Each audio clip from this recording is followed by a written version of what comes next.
Let's look at vendor parts and vendor price lists. So if we start with the vendor form itself, on a vendor, let's pick up one of our specific vendors,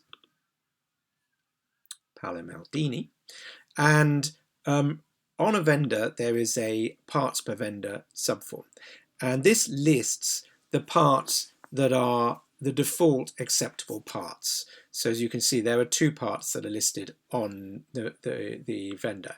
If we come out of here and go into a purchase order, then and we specify it for Paolo Maldini, you'll see when we go to the order items that by default, if we simply go searching, it only lists the parts that we specified as parts for this particular vendor.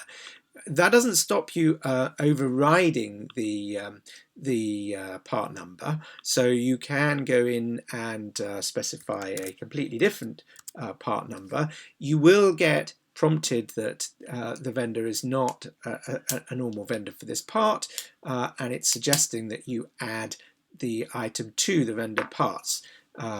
But you can override it if you have the right authorization to do so. Next, we're going to create a price list for a vendor in a manual method. So we're going to go into the vendor price lists form. We don't have any vendor price lists set up so far, so we're just going to create one called Maldini, and we can drop in our vendor code for this price list. We need to give it an effective date, which we'll give of today's date. A currency, this is multi-currency price list functionality, so you specify the currency of this vendor price list, and then we can go in and start allocating the parts themselves. Just as we saw before with the purchase order, because we've defined vendor parts, we've only got a couple of items to choose from. Now, we can specify how much we're actually buying these for, and if you specify the same item on multiple lines with a different quantity, you can, as a result, set up your pricing breaks, your separate quantity dependent discounts. And so then we'll just finalize this with our bearings, and we have our vendor price list set up.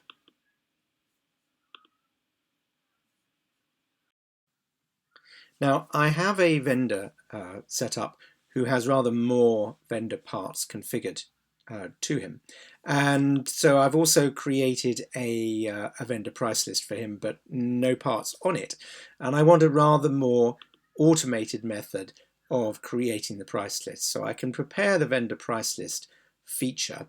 I want to specify who my vendor is.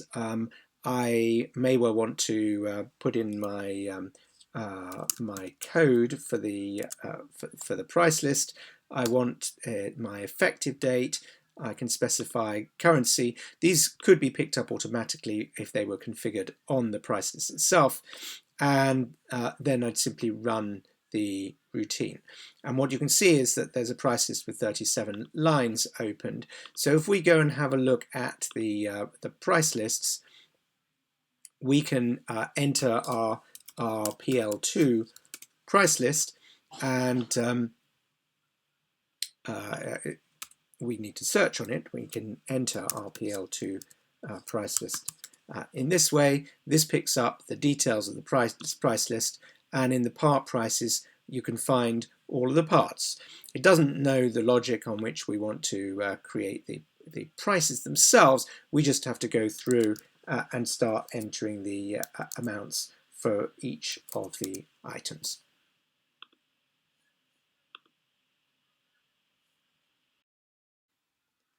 A very important final point relating to the maintenance of pricing and vendor price lists generally is don't ever forget the data migration tools.